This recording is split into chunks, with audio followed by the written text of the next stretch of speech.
आई साला, बिहार चुनाव से पहले राष्ट्रवादियों की सरकार में चुटकुला ऑफ द दशक ये है कि अमित शाह का गृह मंत्रालय भांग खाकर सो रहा है और बिहार में चुनाव आयोग घुसपैठियों की पहचान कर रहा है ना रोमांचक। मतलब घुसपैठियों की पहचान के लिए चुनाव आयोग बिहार SIR यानी स्पेशल इंटेंसिव रिवाइज यानी कि वोटर आई की गहन जांच की योजना लेकर के आया है। चुनाव आयोग कहता है कि बिहार चुनाव में म्यांमार और बांग्लादेशी लोग सब वोट न डाल दें, यही खातिर ये योजना लेकर के आए हैं जी। और विपक्ष कहता है कि चुनाव आयोग भाजपा को जिताने के लिए इस सब तामझाम रच रहा है। जैसे यूपी में चुनाव से पहले थोक के भाव मुस्लिमों के नाम वोटर लिस्ट से काट दिए गए। जैसे महाराष्ट्र में राहुल गांधी कहते हैं ना कि वहां जादू से 70 लाख वोटर बढ़ा दिए गए और बढ़े हुए वोटर भाजपा को ही वोट करके आए। वैसे ही बिहार में भी बड़ा खेल होने का संदेह है। चुनाव से पहले चुनाव आयोग खेला ना करने पाए, यही खातिर 9 विपक्षी पार्टियां चुनाव आयोग के ही खिलाफ सुप्रीम कोर्ट पहुंच गई हैं, जिसमें कांग्रेस के KC वेणुगोपाल, NCP की सुप्रिया सुले, CPI के D राजा, DMK हरिंदर मलिक, समाजवादी पार्टी के शिवसेना UBT के अरविंद सावंत, GMM के सरफराज अहमद और CPIML के दीपांकर भट्टाचार्य, ये सब लोग शामिल हैं। दोस्तों एक बात पर आप गौर कीजिएगा, हाँ, विदेशों में जब चुनाव होते हैं तो पक्ष विपक्ष सब आपस में फाइट करते हैं, लेकिन भारत में जब चुनाव होता है तो विपक्ष को सत्ता पक्ष और चुनाव आयोग दोनों से लड़ना पड़ता है। भारत में जो निर्वाचन आयोग चुनाव कराने के लिए बनाया गया है उसको विपक्ष सत्ता का गुलाम और बेईमान कहता है।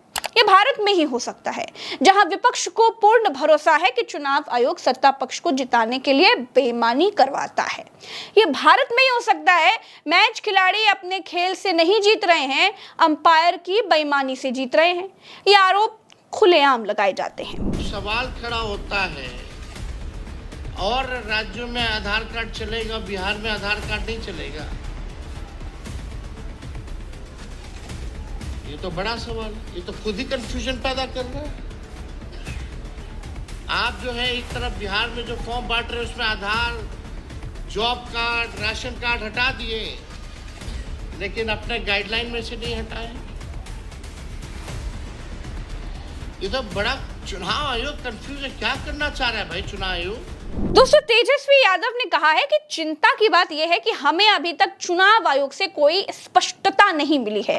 बिहार चुनाव आयोग केवल डाकघर के तौर पर काम करता है और उसके पास जवाब देने का कोई अधिकार नहीं है। चुनाव आयोग ने 3 अलग अलग निर्देश जारी किए। इससे साबित होता है कि चुनाव आयोग भ्रमित है। बिहार के लोगों के पास वो 11 दस्तावेज नहीं है जो चुनाव आयोग ने मांगे हैं, बल्कि उनके पास आधार कार्ड, मनरेगा कार्ड और राशन कार्ड है। यही दस्तावेज हैं जो बिहार के गरीब लोगों के पास हैं।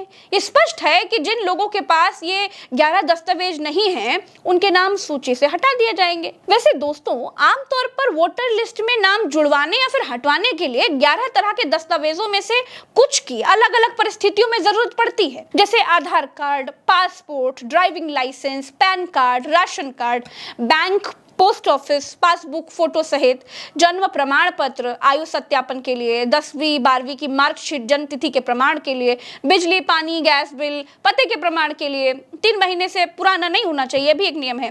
किराए का समझौता यानी कि पते के प्रमाण के लिए ये अगर लागू हो तो। लेकिन बिहार में भारत के सबसे बड़े नागरिकता प्रमाण यानी कि आधार कार्ड को, राशन कार्ड को मान्य ही नहीं किया गया है, ऐसा विपक्ष का कहना है। चुनाव आयोग का कहना है कि बिहार में हम वोटर लिस्ट की गहन जांच पात्र लोगों के नाम मतदाता सूची में जोड़ने के लिए लेकर के आए हैं। विपक्ष कहता है कि भाजपाई वोट जोड़ने के लिए योजना चलाई जा रही है। दोस्तों अगर आप क्रोनोलॉजी को समझेंगे और अपने दिमाग का थोड़ा इस्तेमाल करेंगे तो एक बात साफ है कि देश में राष्ट्रवादी सरकार है, सीमा के भीतर कोई घुस नहीं सकता। प्रधानमंत्री तक लाख लेकर घूमते हैं, फिर भी म्यांमार और बांग्लादेशी लोग मार भारत में घुसपैठ करके घुसे जा रहे हैं। और सिर्फ घुस नहीं रहे हैं, मार बिहार में वोट करने के लिए पगलाए जा रहे हैं, उत्सुक हैं। और चुनाव आयोग इन्हीं लोगों के नाम काटने के लिए ये स्कीम लेकर के आया है। दोस्तों इसे ही कहते हैं अंधेर नगरी चौपट राजा। शर्म आनी चाहिए ऐसे गृह मंत्रालय को जो घुसपैठ नहीं रोक पा रहा है।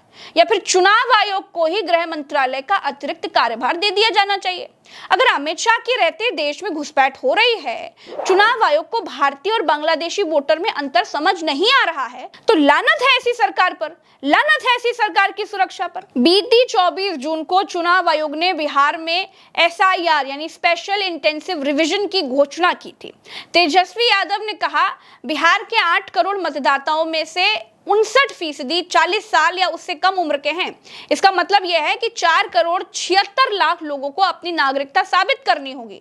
आगे तेजस्वी यादव ने कहा कि साल 2001 से 2005 के बीच जन्मे बच्चों में केवल 2.8% के पास जन्म प्रमाण पत्र थे। आयोग बीजेपी के सेल की तरह काम कर रहा है और उसकी तमाम शर्तें NRC जैसी हैं। अगर मतदाता सूची में सुधार करना होता तो लोकसभा चुनाव के तुरंत बाद पूरे देश में किया जाता। बिहार को निशाना क्यों बनाया जा रहा है?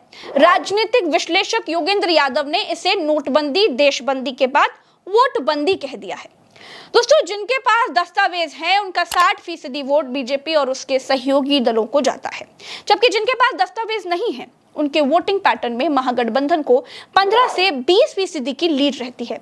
यानी एनडीए का वोट मजबूत हुआ और महागठबंधन का कमजोर। साफ है कि फायदा एनडीए को होने वाला है। योगेंद्र यादव का कहना है कि हिंदुस्तान में वोटर लिस्ट को जानबूझकर बहुत उदार रखा गया था, क्योंकि हमें यह पता था कि देश की 70% आबादी के पास दस्तावेज नहीं है। लेकिन इस कदम से बड़े पैमाने पर लोग मताधिकार से वंचित होंगे, जैसे अफ्रीकी अमेरिकी लोगों के साथ अमेरिका में हुआ था। इस एक कदम ने भारत के संविधान को ताक पर रख दिया है। बिहार के जातीय सर्वे के आंकड़ों में ही सहयोगी दलों को भविष्य में आने वाली परेशानियों के संकेत हैं।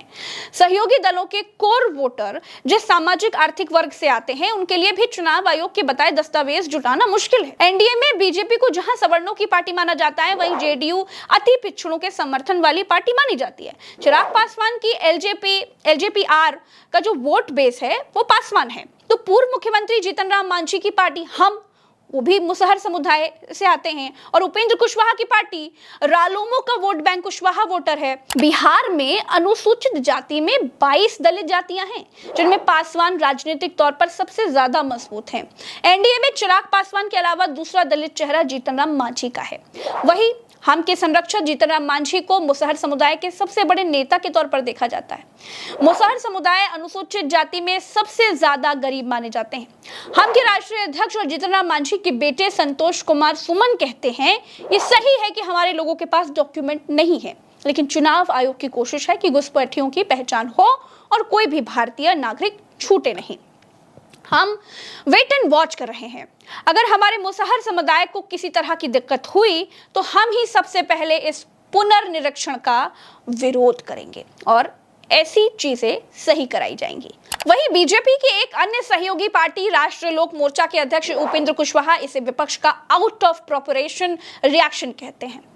यानी बिहार में बहुत बड़ा राजनीतिक पासा फेंका जा चुका है दोस्तों, जिसमें भाजपा के सहयोगी दलों के फंसने का भी खतरा है। इंतजार कोर्ट के निर्णय का है।